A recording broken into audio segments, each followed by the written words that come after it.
Maybe to share a little bit of context quickly on 500.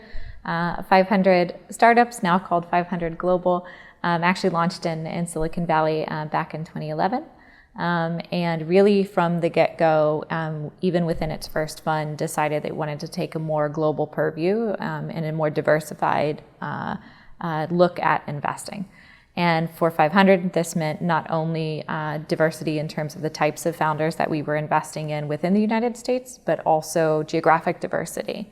And so pretty quickly began investing in Latin America, in the Middle East, in East Asia, Southeast Asia, essentially all over the world.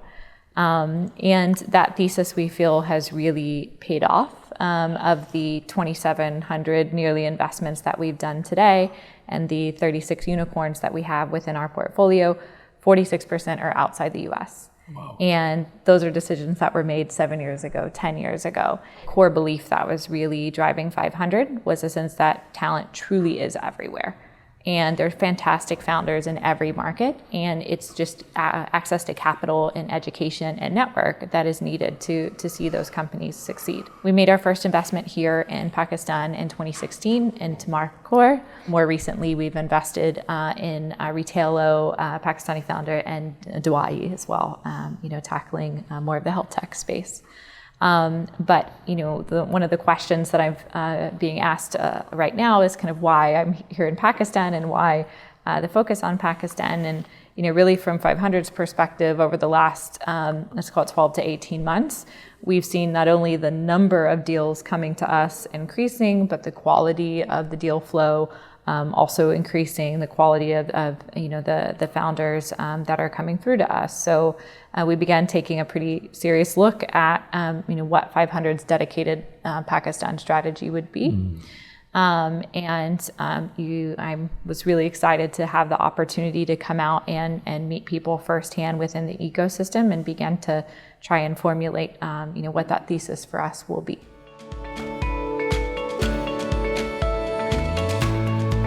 Finja, which is a digital lending platform.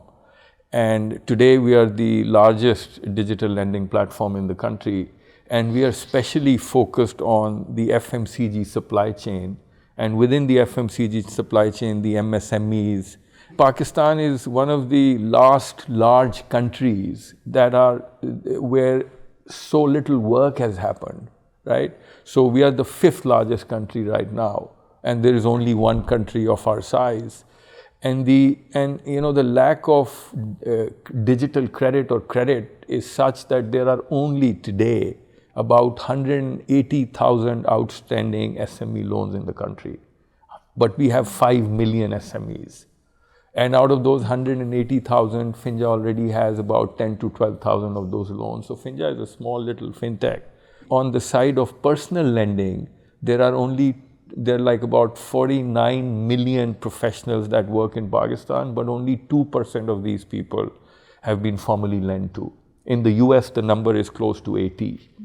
So digital credit is really in its infancy in this country. And when we lend to these businesses, their sales grow by 30 to 40%. But now, because the portfolio has vintages, I've got multiple lending books from these banks. So the banks are coming in and they're becoming partners in sharing capital with us, which is called a marketplace lender or a hybrid lender.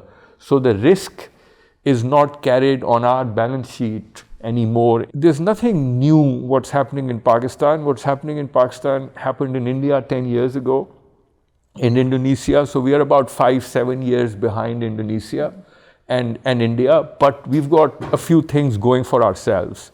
The first thing that's going for ourselves is that, we are arriving here in a post-pandemic world. And the post-pandemic world has changed everything. It's the ultimate black swan, I like to say. It has dislodged all the existing systems. All my life, I've been going out and trying to sell people the digital case. But there is no need in Pakistan anymore to sell anybody digital.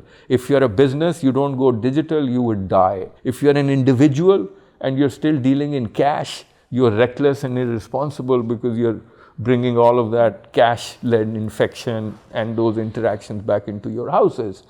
So really, the curve that's going to happen in Pakistan, the adoption curve is going to be a lot steeper than Indonesia and India. And the other thing that I want to say, I want to count 3 or 4 things. We need to remember that, Pakistan is one of the largest, youngest countries in the world. So we have the largest, youngest population. The average 63% people are under the age of 24. The younger you are, the more device savvy you are. It doesn't matter what social strata you fall in. All Pakistanis are numerically literate. I've never given money to anybody that they can't count. Pakistan is the 3rd largest English-speaking country that people don't know out of the India and US. All of us understand basic level English and syntax and all of those things, right? All of us have a digitized ID card. 98% population has a digitized ID card, which means that we can authenticate each other. We are arriving into a perfect storm here, and there would only 2 things that matter for us to be successful. One is the capital, and the other is the quality of the founders. So if we get to bring the right quality of founders, they'll take care of everything else along with capital. There is no reason why we are going to, in this country, experience the steepest startup curve that has ever arrived.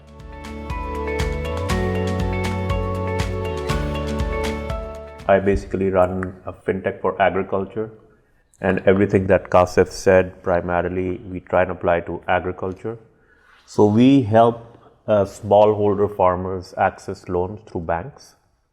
And we do a lot of digital credit scoring to assess risk and then help them connect with input suppliers and mills. And the idea, like Qasif just mentioned, is that this is a completely virgin market. The urban economy is still ahead of the rural economy. And if you go to the rural economy, which is still 70% of Pakistan, you will find that it's completely undigitized, it's informal. And I see that as an amazingly large opportunity. From an entrepreneurship perspective, I think it's been a great journey. And it's amazing to see how the ecosystem in Pakistan has improved over time. The quality of investors, the quality of founders, the quality of teams that are building new products, even the diversity of new ideas that are coming up.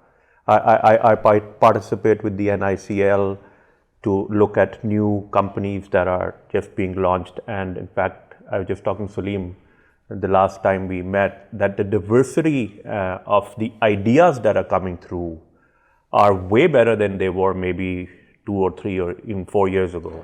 Now you see a lot more professionalism, you see a lot more vision alignment when it comes to investors and when it comes to even global investors coming into Pakistan. One thing which I tell people or new startups is focus on the problem. And now I can see, through these pitches and everything, that you have more founders who are actually trying to focus on a problem and build a solution rather than first building a solution and finding a problem.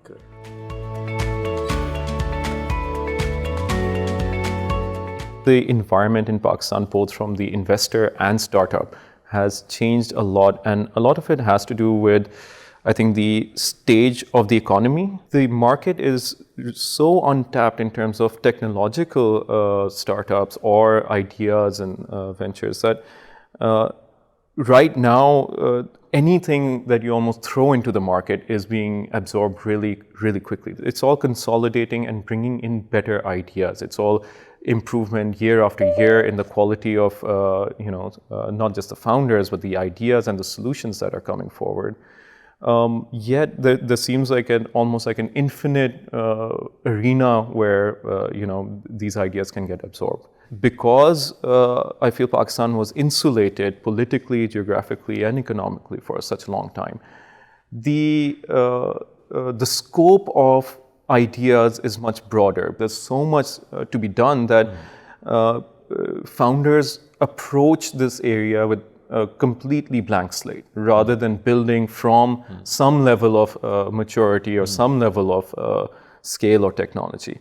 And I think that almost gives this environment a global edge. The investor environment I briefly talked about, I think that's also changed quite a bit because there's a lot of interest, not just from, we've seen a lot of international investment coming into ventures in Pakistan, but there's a lot of interest from local people as well. And it's almost, it's been a learning curve. Two things were jumping at me. One, which you just said, that it's actually, which you were saying, it's actually to our advantage that so little has happened here, and because we are a laggard, so we can actually see what worked in Indonesia or India. There is so much wisdom and inspiration that one can get from the snowballing that has happened all around the world, and because we are a white slate, we can actually pick and choose and put those things together in a very Pakistani way,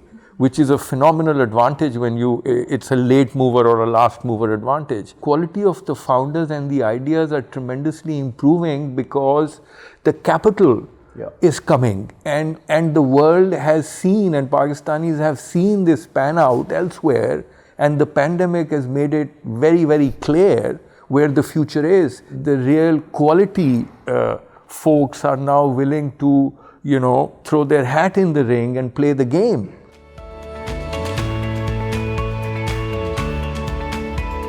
The rise of the rest for us was taking a look at 15 countries, which we identified, which had the youth population, the escalating cell phone penetration, and many other characteristics. And when combined, those 15 countries, their GDP dwarfed that of China and the US combined. Wow. And this really has driven our philosophy about which markets we are going to go into. And no surprise, Pakistan was on that list. One thing that's really shifted and that I think will work to the Pakistan advantage is the fact that when we started investing 2010, 2011, it took 7, 8, 9, 10 years for a market to go from one stage to the next. Right. But the rate of acceleration in all emerging markets, not just Pakistan, because of the talent that's available now, the information that's available now, the learnings that's available now for us as financial investors, where we look at that as saying, okay, we used to say, for example, when we were first starting out, we might expect a 3.5x return, on an emerging market seed stage fund. Now we know that that's too low, and we just need to get into the market, start cutting checks, and that return is going to be, ideally much, much higher than that. So it's even changing our financial modeling. Wow. Things that have stood out to me about Pakistan is the willingness of the investor market, of the diaspora, of the various stakeholders, involved in the market, who really seem to be pulling together to take full advantage of the opportunity that's presented itself for the country. That's something as an outsider that is very evident. I think that's a huge win. You hear about Pakistan primarily is the size of the population. What was not evident to me was how little the market had actually was penetrated in terms of the amount of people investing in the stock market, or the amount of people who have credit cards, all these various things that show there's just so much upside in the market. So from an investor perspective, that shows that there's certainly a lot of opportunity here. Pakistan's economy is pretty much, the domestic economy is largely off the books. And, we live it day in and day out, and, these guys can share numbers on it as well. But exactly like you said, that digitization is an opportunity, and it is through these types of ventures, be it, Fintech or Agritech or any other supply chain, e-commerce, it is bringing a lot of people into the digital economy. A startup does not need to edge out competition to gain market share. Right. We see that in agriculture all the time. So, and that's what I tell my team as well, that we're not competing with any other startup or any other bank or organization. Right. The market is so large that we're actually in a conversion market. Right. We are converting non-users of formal products to users of formal products. $5 billion worth of lending happens informally without any licensing, without any regulatory requirements. And that is the opportunity that I see. You just basically need to come up with a product which is better at servicing the customer than what he has today. The last 20 years were about platform business modeling, where a large platform would go out and invest in a small company and give them access, and suddenly the small company will have lots of users as a consequence. Now we've entered an age where it's collaboration between two smaller companies, because smaller companies, when they come together, have got a lot of things. A, they only come together when they have different levels of skill. B, they control their destiny. And C, they can truly commit to a win-win for each other. And it's like a real meaningful partnership. The collaboration of smaller companies in Pakistan will also be a new force multiplier that we will see here in some of the other places. Interesting point on, maybe a collaboration economy that can really take hold here. I think maybe one, I mentioned really needing to refine our thesis here. As we get to know the market more, it dawned on me that we will need to take a much broader view that includes more infrastructure, more, more. I heard somebody describe it actually as state void, opportunities where perhaps the state infrastructure hasn't been as developed, and private operators can come in and provide innovation in that sector. And I think that it really struck me as something that should be deeply considered.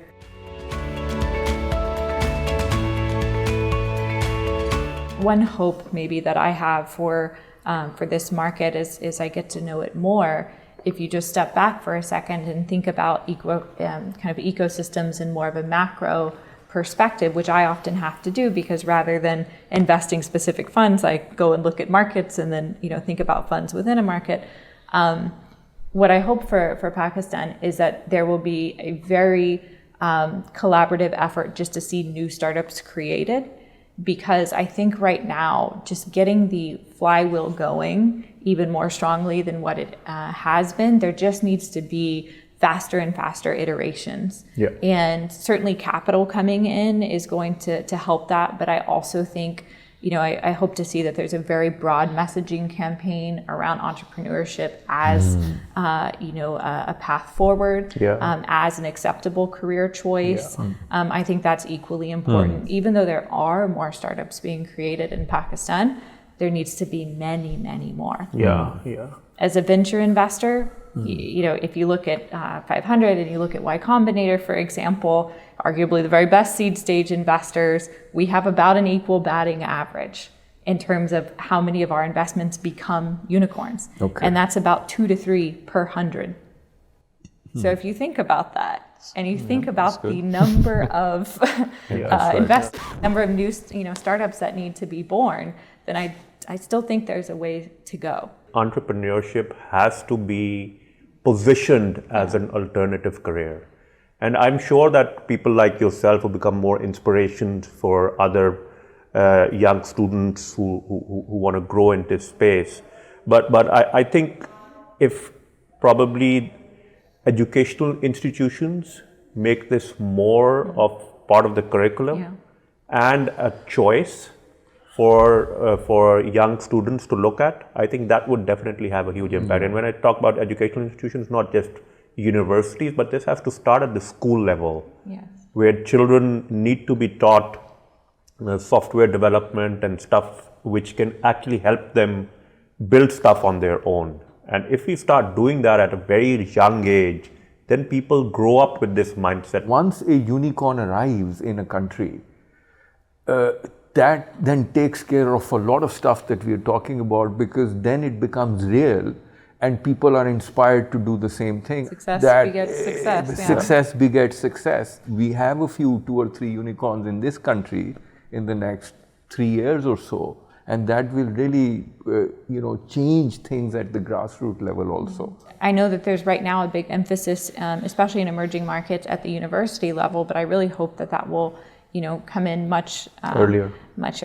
Yeah. Our CEO, Christine Seitels, which is, she's 5 years into to 500 startups, as a co-founder, and her mom's still asking her if she's going to go back to Google. She's like, Mom, I'm never going to have to work again. I'm not going back to Google. Yeah. But, our parents, they don't understand. What we've realized now, and this is how we operate, that all product teams, now we've realized, has to have a 17 to a 21-year-old.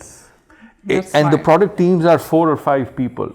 And these people, these teams create a 0 to 1 product. Yeah. And what we've realized is that in the right culture, which is non-hierarchical, actually it's that kid, we've stopped even calling them kids, it's actually that kid who has the greatest influence on what comes out. His or her personality is all over the play into that construction, into that 6-people team that's doing a 0 to 1. You know why? Because these kids are plugged into the real world. If you are 35, it takes you time to figure out what's going on, even if you are 30. But if you're 18, if you're 17, if you're 20, it's just phenomenal. It's your world. And in non-hierarchical cultures, those are the most important people now. Yeah. So in Finja, we have about 8 or 9 of them at all times, and in all product teams, they're there. Some of them are thinking about not going to school, and if I get 2 or 3 years to work with them, I am certain that these are the kids that are going to go out and spin start their own the real unicorns. Right? Because they're getting these environments in which they can really be themselves, and make those mistakes.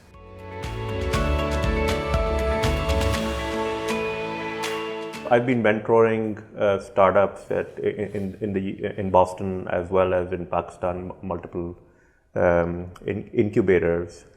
And what I've seen is that every year you see an improvement. It's like the last time I was going through this group of potential candidates who wanted to apply to the NIC at LUMS. And I was blown away with the kind of ideas they came up with. Like at my time, it was all about the internet and how you can use that.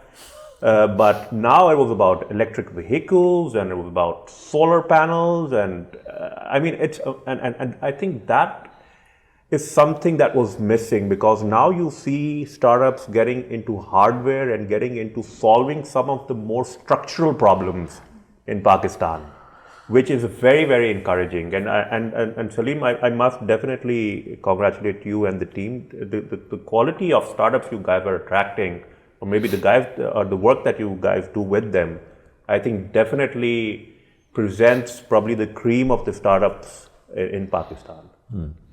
And definitely, I think the diversity of ideas that are coming up is, I've seen a change over years as well, where it's easy to see startups as just purely tech startups, and within our environment, even easier to see them as supply chain or e-commerce based startups. As a global investor looking at Pakistan right now, what do you feel like, what value add do you feel like could be brought to Pakistan that would best serve founders? I'm a firm believer that, again, depending on the stage that you are at, but a good VC is not just a funder, they're a strategic partner. And when it comes to strategic partnerships, some of the things that I've always valued is access to customers or access to good talent. Your investors are your investor partners. And once you change the equation, and for you to change the equation, you have to have a low collective ego of the founding team. And what I have to report to you is that in the Eastern Hemisphere, we have lower egos than we have on the Western Hemisphere. So if you have a collective lower ego of the founding team, then their position to their investor partner is very different. It's not that they're saying they know everything and they know where they're going and all they need is capital. That's not really, the position that founders, most of the founders hold here. So they're actually very open to all sorts of inputs and what's worked in different parts of the world, what hasn't worked. And for us, our board meetings are more like strategy meetings. Yeah. It's not that, you know, we are reporting to my board and we are saying, hey, we haven't been here before. These are the 3 things we are thinking, and which one do you think you would think that we should do? We would do what we decide in the end, but you can't go to sleep in this meeting because nothing is written on stone. Well, I mean, we can come into the meeting with one mindset and we can move out with another. That means we are not saying that we know the strategy. We don't know anything because we are tailblazing here. So I think if that is the mindset of a operating founding team, then that's an open invitation to reinvent the investor-partner relationship. A lot of the ideas coming out from here do have global or regional, value, and that's one area where international investors or international partners can really help, because again, the economy here is, and the people here are really isolated. How can my investor help me expand geographically?